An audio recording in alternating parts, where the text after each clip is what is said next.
Hey, St. Peter's.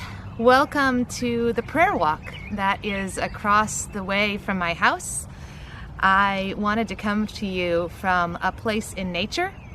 The scripture this week is about the road to Emmaus, and I just knew I needed to be on some sort of path. And so I walked over here, feel the warmth of the sun, and I feel the goodness of being surrounded by a whole bunch of creatures as well. So I'm sure you can hear them.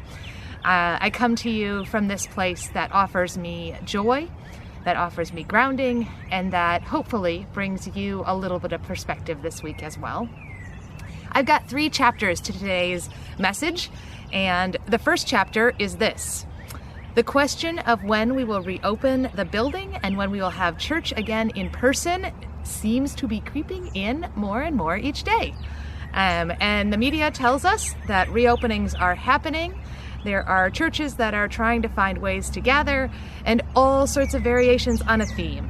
What I can tell you is this: at St. Peter's, our governance council and leadership are watching city and county and state and federal guidelines. We will follow those along with our covenant of welcome.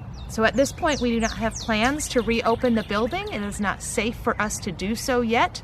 But rest assured that when we are able to make those decisions, we will communicate them as soon as we can. So know that we are with you in those ponderings. And right now, it is just one of the things that we cannot know.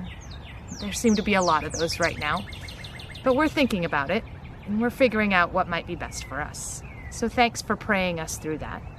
Chapter 2 is my shirt, which I hope you can see. It says, "Not all who wander are lost." I was wearing this on the day that we closed the church building. I put it on again today because I feel like there have been a lot of statements about being lost recently. I actually think we're wandering. We're not as lost as we might think. We're wandering. And I say that because to wander is to walk leisurely or casually or aimlessly. To be lost is to be unable to find one's way or to not know your whereabouts. I really do think we're wandering. I think as a people, we are wandering. I don't think we're lost, because quite honestly, we know our whereabouts. Most of us are still at home. Some of us are working with a whole lot of new requirements. Some of us, all of us are in the midst of a pandemic. That's where we are. We're not lost. It just feels weird. We're wandering because we don't always know exactly what's coming next. Sometimes we don't have an aim in mind. Sometimes we walk just to get out to see something new, and that's okay. We are wandering through this crisis together. We are wandering in ways of finding and living our faith. We are wandering as the people of God. I'm seeing this in the ways that you are wandering. Some of you wandered by pulling weeds and doing mulch at our congregation. I saw a few of you wander through online wonder and worship. That'll happen again this week at 10 a.m. There are some of you who are wandering while making masks and dropping them on my doorstep. There are some of you who are wandering by baking. I've received those goodies as well. There are some of you who are using your art to wander. There are others who are making phone calls and emails and finding ways to text or video message or connect somehow with one another in this time. There have been wanderings of fresh flowers also left on my doorstep. And there's this wandering that's going to happen this weekend when one of you shares a trailer with another who is starting a whole new life. Wandering can be totally spiritually fulfilling. And I think that's what we're doing. So I would encourage you to wander even more and recognize that maybe you're not as lost as you think. Which brings me to chapter 3. Chapter 3 is actually the road to Emmaus and the scripture. I think those people were wandering as well, and maybe even Jesus was wandering. This has always been shared as a story of transformation. I have to believe that we are somehow being transformed in this experience of the COVID-19 crisis. A few things about this passage. I have always assumed that the road on which people are traveling was a known road. But now I wonder if it wasn't so known. What if they didn't really know where it was going? What if they couldn't see Emmaus up ahead? Kind of like our current scenario. We don't know where the road is leading. We can't see an ending, but we're traveling it in faith.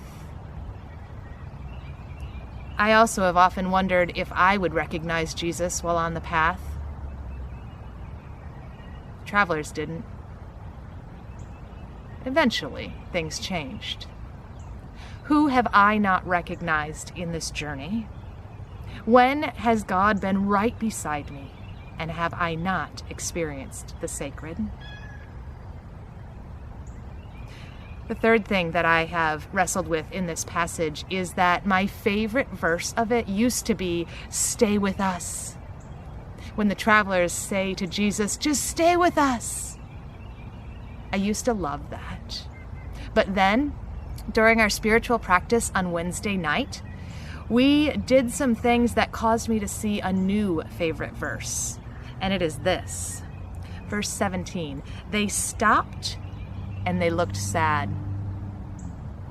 It jumped out at me so much because I realize in this crisis, I don't always allow people to see my emotion. I don't always allow people to see my sadness or my fear or my anger or even my elation in moments. And I realized what the travelers did was to allow themselves and their emotions to be seen. It was a raw moment. I think it was beautiful. And that's what I'm taking from the scripture this week. What emotion do I need to allow others to see? Even if I'm only in my house with just a few people, am I being honest about what I'm feeling?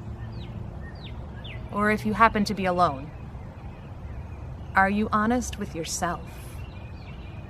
Are you able to stop and say, The travelers on the road to Emmaus did just that. And I think that's what changed everything. Last thing, when I asked our child what I should tell the congregation, she looked at me in earnest and said, "Peace, love, joy, hope. That's it." And so, with the wisdom of a 4-year-old and her theology, I ask you to choose peace, to share love, to find joy, and to have hope. It really can be that simple. I'm going to add one more thing. Go wander. Go wander. Love you all. Take care.